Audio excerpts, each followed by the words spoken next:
Départ de recul.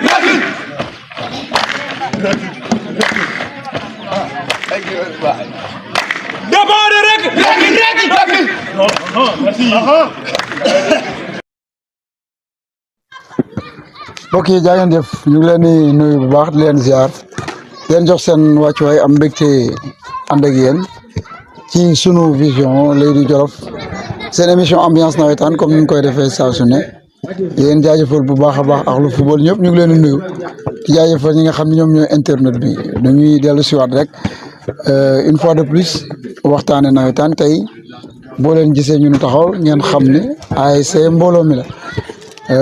war a génn seen premier match incha allah ñu war a sekk ak ñoom waxtaan ci préparatifs yi ci nawetaan yi d'une manière générale tey ñu ngi nii ak ñi nga xam ni pratiquement mooy le coach Maguette ñu miin ko lool ci football ki nga xam ne mooy le président di Prince Sélé ak ki nga xam ne mooy Islim ñu ràññee ko loolu ci ASC bi ak Icône mooy relation président commission sportive Islim ak grand Bakar Diaw di Icône ci football daara kenn dootu ko présenté moom tey mu am vraiment une délégation bu am importance boo xam ne la ñu taxawal pour waxtaane ASC mbooloo mi d'abord dañuy bàyyi coach mu nuyoo ñëpp ñu doog a dugg ci waxtaan coach maa ngi lay ziar bu baax a baax. Jo maa ngi lay fay di la nuyu di kontaan ci aussi li nga ñëw fii tey ci ASC mbooloo mi maam si mbégte lool waaw.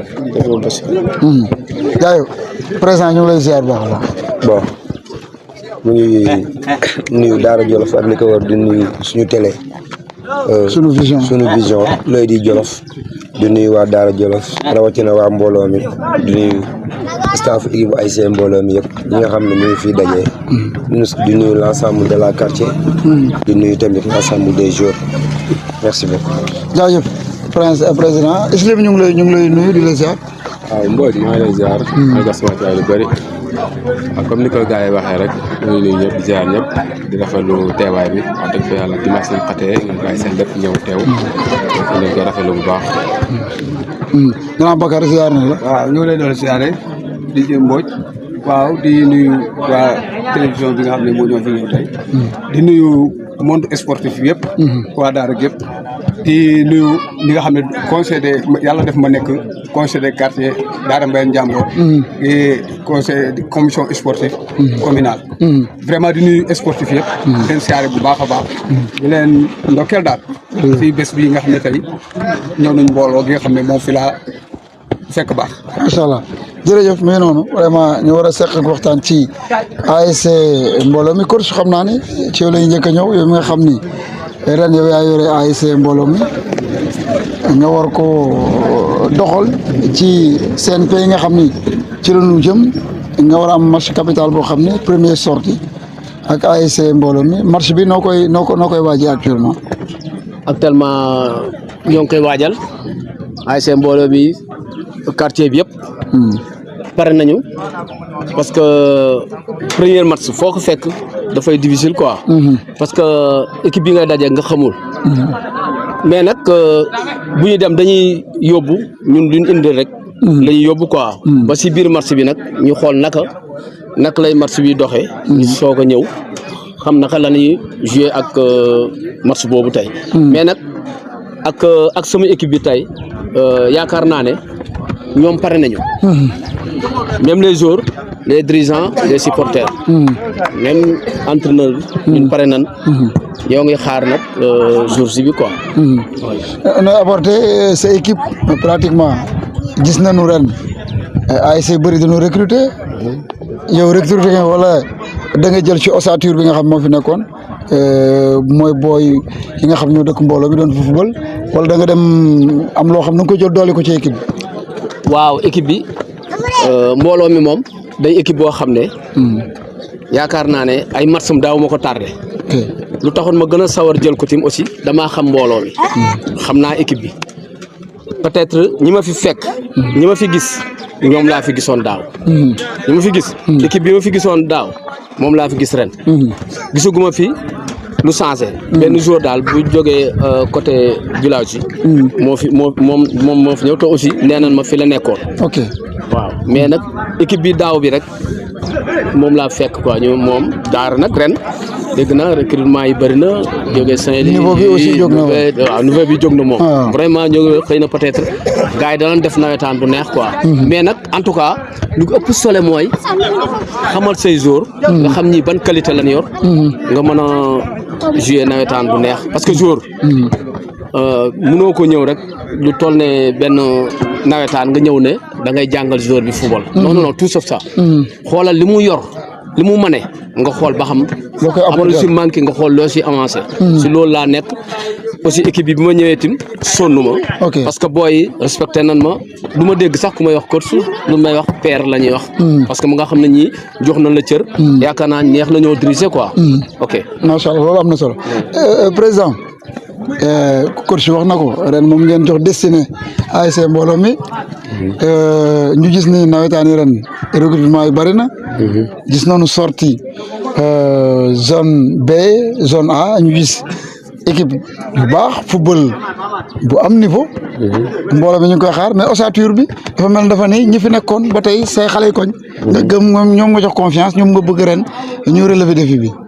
waaw Didier comme ni nga ko waxee noonu la demee comme ni ko coach waxee noonu la demee moom tamit ñu ngi koy sant ci li muy faciliter la tâche mooy bi ñu ko woowee. am discussion bi bariwul yàggul.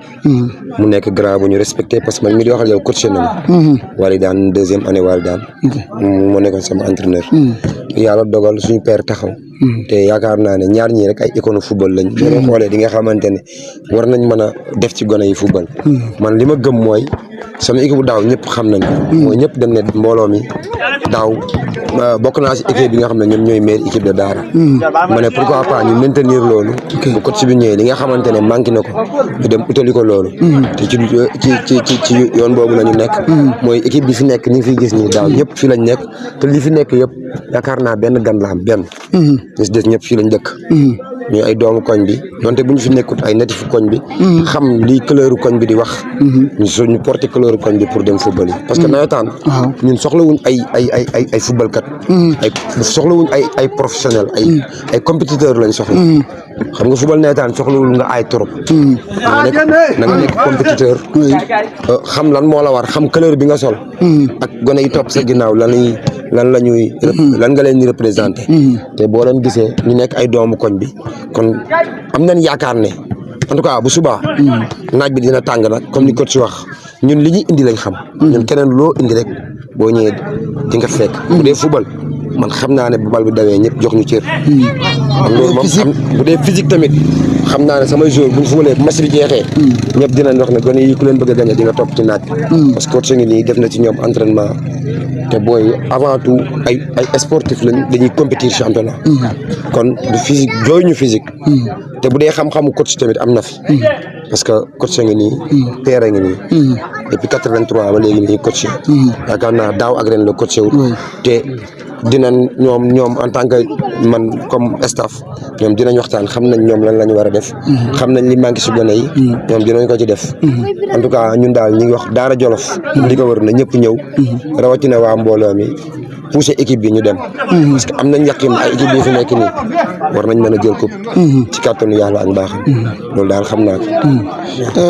coach. ni ko président waxee yaa ngi yore équipe boo xam ne c'est des compétiteurs équipe boo xam ne aussi miin nañ leen ci carré d'as bi pratiquement daawaati géej su ma juumul demi-finale. quart de finale daaw peut-être réserve sax moo leen génnee ci course bi yaa ngi jëm di am Qatar est-ce que équipe boobu jàng nga ko xam nga ko xool nga ko xam nga seen atout seen point fort ak seen point faible est-ce que yooyu yëpp aussi jàng nga ko wala yow li nga yor rek ngay indi dugal. waaw jo déggoo bi ma commencé lu ma la wax man équipe boobu dama réer parce que moo équipe boo xam ne xamuñ ko. ok moo tax mën na la li ñu yor la ñuy defar pour yóbbu ko indi ko xool ba xam moom lan lay indi. ok ñu xool nag nan la ñuy aborder match bi. moo tax ma lay wax la xam naa ne Qatar ñoom bu équipe yu làqu la démb rek entraînement maa ngi koy wax kii man bu ma sañoon damay dajeeg équipe bu mel ne lu mal bi génnoon 4 grands. parce que xool nga ma sañoon moom laay dajeeg première match. ma sañoon moom laay dajeeg première match parce que équipe boobu au moins gis naa ko quoi. mais bee gisuma ko. moo tax. man boo sañoon moom laay dajeeg mais nag yooyu yëpp amul solo. parce que daal xam naa ñii. ku leen bëgg a gagné da nga fubal. da nga fubal. parce que li ko kii waxee rek. entraînement moom am nañ ko booy mën nañ fubal yaru nañ. moo tax ma xam ne ñii danañ fubal tey. te it man. damaa ñëw comme ni nga wax mbooloo mi. daaw quart de finale la ñàkk par réserve. daaw jéeg mu dem demi finale. man lan moo sama devoir. ma yóbbu ko final. parce que man moo sama objectif ma yóbbu ko final su ma yemee quart de finale échec na su ma demee demi finale yem fa échec na parce que nag damaa ñëw pour yóbbu ko au final loolu rek laa mën a def ma xam ne def naa mbooloo dara parce que nag mbooloo équipe bu mag la maximum def na lu fu nekk bugguma mu ñu ñëw mbooloo mi amaat beneen kii damaa bëgg kay mbooloo mi avance parce que mbooloo mi dama koo gis man naa ne nag su ma neex nee naa mbooloo mi match yi mu amoon daaw dafa amoon lu des. lu des loolu yow moom ngay apporté si. moo tax ma ñemee jël équipe bi. loolu moo tax ma ñemee jël équipe mbooloo mi quoi. parce que loolu man xam naa ko. parce que mbooloo mi dama koy seetaan. chaque fois buy fubal damay seet am lu may jàpp dama koy seetaan. jaune nag jaune Thiamène laa nekkoon 5 ans yëpp. ok maa ngi jaune Thiamène. jaune Thiamène yàlla def naa fa 3 finales. 3 finales dem naa fa benn demi finale ak benn quart de finale. te it xëy na peut-être man yàlla may nañu dara nag si football peut-être aw ma ay diplôme nag si football. mais yaakaar naa ne expérience bi yor naa ko. gagné naa ko ñu yor ay diplôme ba sonn. ñu may gañ ñu yor diplôme rek laa daan rek dama leen di gagné. moom loolu moom chance boobu aussi am naa ko. moo tax ma xam ne ñeme naa fa ma jëm. amul équipe bu ma taxaw daara te ñëw ma ko jëm. xam naa nawetaan lan la laaj. xam naa la sa nekk lépp. moo tax équipe mën naa koo yor tey nag. course moom course la mën a doon. amal sa expérience. ok tey nag gis nga jo maa ngi lay wax. gis nga course bu dul déglu. xamal du dem fenn. maanaam di déglu ñëpp. da ngay déglu ñëpp. da ngay déglu ñëpp. parce que ñii doon ma bàyyi ma fenn maa ngi ñoom dañuy waxtaan damay déglu ak ñoom. mais nag soxaa bi tim da nga koo am. ok waaw soxaa moom. waaw ci parce que yow dañu moom yaa da ngay déglu. da nga déglu say collaborateurs c'est important boo bëggee def. carrière bu baax. parce que nag nangu ma woon ba may course nangu ma woon jël sax équipe bu mag. man su ma daan course damay jéem a jël équipe bu ndaw. parce que boo seetloo juboo man maa ko formé. yor ko 2 ans. wala daan maa ko formé. te yooyu day léegi boo toolee équipe yu mag la ñu yor. équipe yu mag la ñu yor. sama première année nag Lamine forcé woon na ma dem si ASC Jàmbaar. parce que maa ngi ba 2004 mu jox ma équipe 2005 te boobu fekk na amaguma expérience sax entraîneur. mais yàlla def na ma jël coupe. waaw yàlla def na ma jël coupe. peut-être nag coupe moom tam gis nga li ñuy wax ni ñi ngi wax si championnat ASC Daara. nit ñaa ngi wax ne le coach la. waaw Cissé moo fu njëkk man maa njëkk indi coupe ASC Daara man maa ko njëkk Bakar nga ni Mbaye Faye ak Lamine nga sax xam nañ dara. indi naa ko fi 2 fois. bi muy jafe. bi xam ne Louga mënoo fa dem gagné. laa dem 2 ans dem jëli ko. indi ko Daara. kon nag am naa expérience man nag damaa nekkul.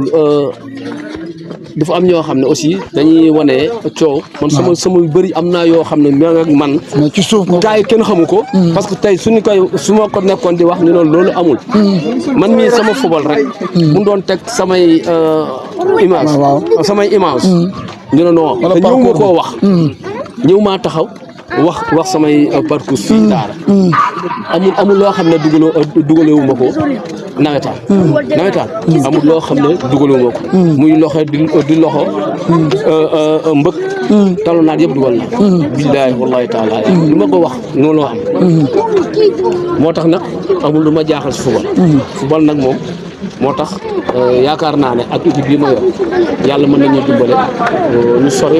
incha allah loolu am na solo.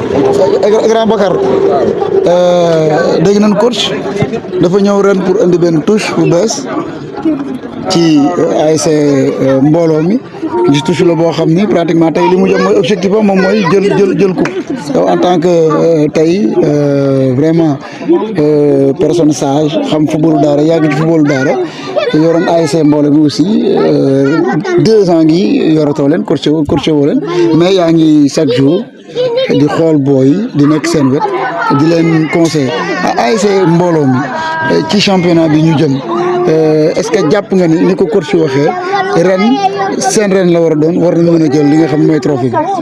waaw di rafetlu comme li coach wax rek mbooloo mi wax dëgg fa yàlla 2013 la formé waaye tey confiance bi ma am nii année bi wax dëgg fa yàlla mosuma ko am.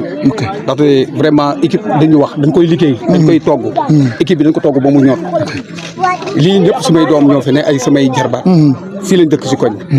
maa leen formé ba ñu toll nii. vraiment ma am confiance si ñoom bu baax a baax. am yaakaar si ñoom. plus coach bi ma ko jox. ma am yaakaar si moom. kii maa ngi bokk parcours bu bëri. coach naa ko 1990 coach naa ko ASC Daara. bii bu nekk dugalal na ma. ba nii ma wax la leer lu leer. championnat Daara nii. waaw meilleur buteur bi mu nekkoon 14 bi. kenn amagu ko fi ba léegi. moo ma doon ko fi te am na sens bi. wax dëgg fa yàlla am naa confiance si moom. am naa confiance si équipe bi. football nag comme li ñu wax rek dañu njàmbi la. fu nekk lay damay waaye wax dëgg fa yàlla. équipe bi ma gis ku ko dóor. da nga gis football. ay jeunes lañ engagé wu nañ. équipe bi xam nga daaw bu tóor can moo si dugg. waaye lu nekk mënoon nañ ko am. mënoon nañ ko am. footballeur bu nekk ak fenn.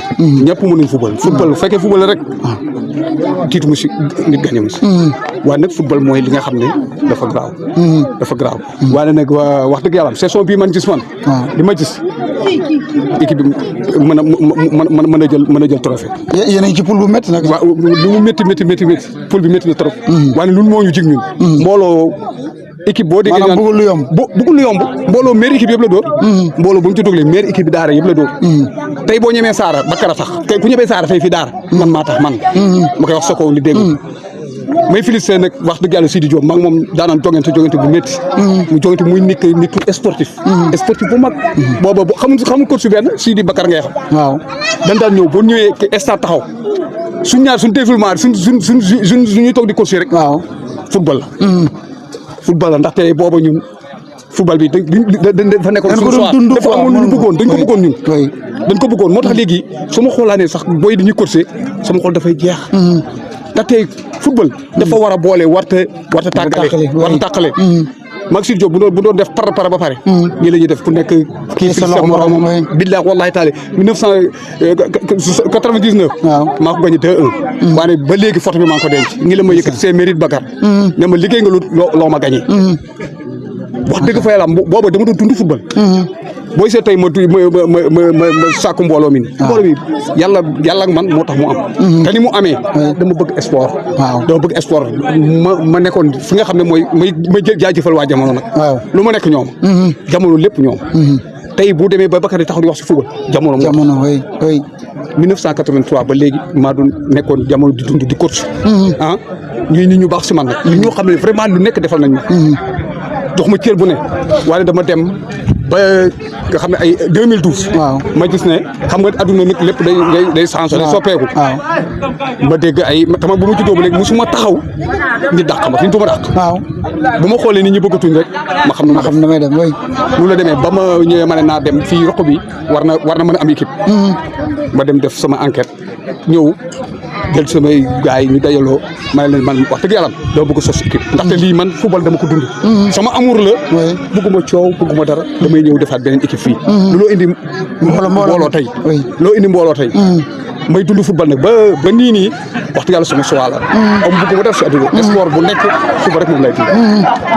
bu la demee wax dëgg fa yaram ba tey nii mbooloo nii lu tax ma jàpp ko ni muy ay gën yu am discipline nag. man yaru mbooloo mos ñu 2012 ba léegi mosuma dem ñu dem entraînement ñu xuloo mosuma fekkee ñu dem réunion ñu am problème. moo tax may dund ak ñoom ba léegi. fekkoon na tey dama nekk xam nga âge mu am. waaw fekkoon na tey dama dund ak ñoom neneen. waaw bu boobaa sama doom moo may wax père. may lii ñu neex ànd ak lañ. ñu neex coach la. ñu neex coach may Maga Thiam mi tey ma koy ñaanal tey yàlla dem may ko ndam li mu fi wut. ndaxte leen sama boy la. son plein la. waaw parce que koo doon coaché tey mu dem bay coaché équipe boo xam ne ko créé vraiment daf may neex. tey mu jël trophée ñëw tiimal ma ko jox ma ko. daf may neex. vraiment di Jojo. di am mbégte si yow tamit. di am mbégte si yow bu baax a baax. ndaxte sama dëkkandoo nga. sama lépp nga te gis nga li may dund. da nga set da nga ma si da nga si def sama bànneex. da nga gis may dund football. soo rombee football ngay wax ak man. muy lu ma neex. ma di la ñaanal yàlla rek yàlla mi nga xam ne mooy may lu baax yàlla na la ko yàlla may. amiin ñu bokk di këram ñëm nag di benn nag laay mujjee nag. muy li nga xam ne mooy violence. violence bi laa gën a bañ si football. billahi wallahi taala violence fi may bu kiraasee sax bu ma déggee équipe boo xam ne dafa am danger. waaw du ma nelaw. du ma nelaw. taatu football li ma la wax toujours dafa war a boole. waaw surtout nag man ma conseillé Daara Mbaye Njàmboor ñetti wagu. waaw ñu bokk pool. vraiment su ma sañoon jàmm rek mooy am si diggante. surtout nag jamono ga ma jógee. jamono ga ma jógee ñoom laa gën a yéene jàmm ndaxte nag jamono tey lu ma fa wax yàqaleen sama bopp laa yàq. falaa sosoo. dëgg la nit fu mu sosoo. war ta yàq jooña.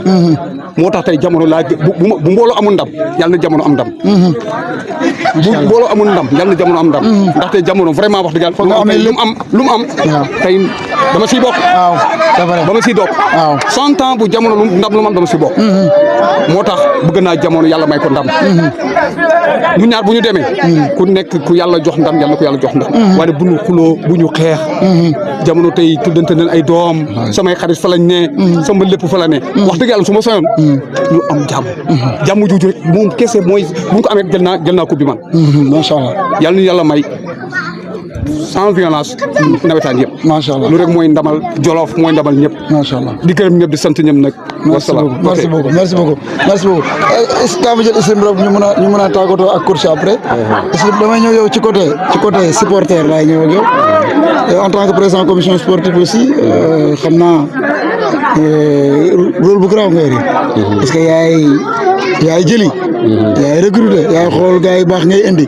mais damay ñëw yow ci wàllu supporter mbooloo mi ku leen gis ni comme ni ko président waxee.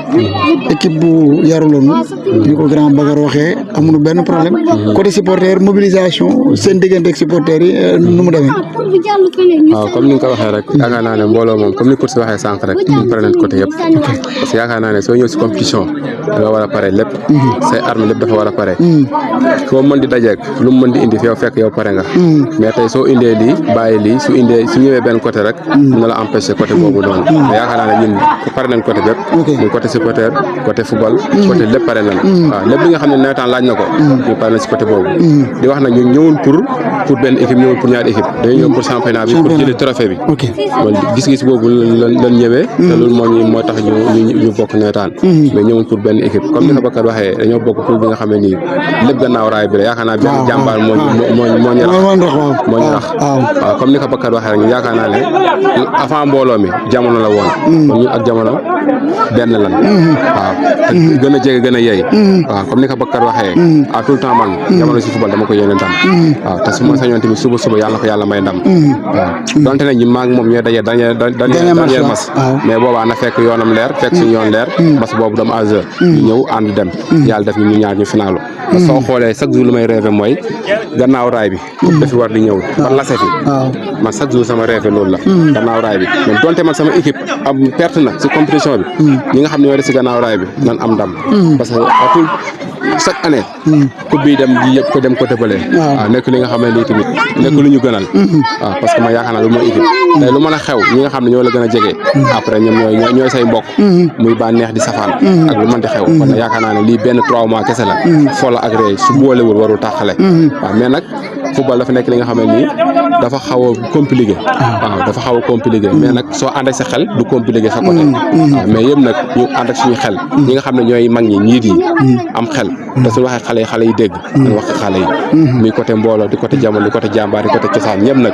parce que yaakaar naa football su ànd suñu boolee rek mu neex rek di woon gars yi danañ gën a sawar mag ñi danañ gën a sawar ñëpp danañ gën a sawar mais soo demee xeex fee xuloo fee amul sens parce que fa moo xam ne nii wax dëgg yàlla ku mel ne Père Bakar ba muy formé ASC Jamono boobu man juddooguma ñu dem man ak moom di ànd équipe nii di liggéey kon xam ne loolu noonu nekk na foo moo xam ne nii foom xale la foom mag la kon loolu noonu ñu bàyyi si xel bu baax incha allah jaajëf coach dernier mot looy tàggatu waaw maa ngi gërëm waa mbooloo mi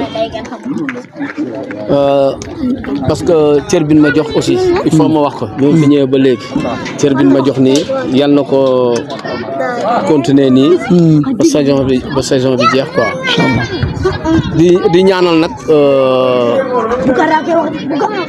daara gépp nag muy équipe yëpp yoo xam ne ñëpp ñu ngi préparé ku nekk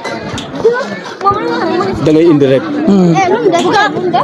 bu la yàlla mayee nga xam ne yàlla da laa may bu la xañee nga xam ne da laa xañ loolu daal mooy sport bi tey nag xuloo ak xeex moom mooy mujj moom parce que ren nag war nañ def nawetaan bu sans violence boo xam ne amul benn xuloo amul benn xeex ñi eggale ko ci jàmm mu jeex si jàmm le meilleur gagne.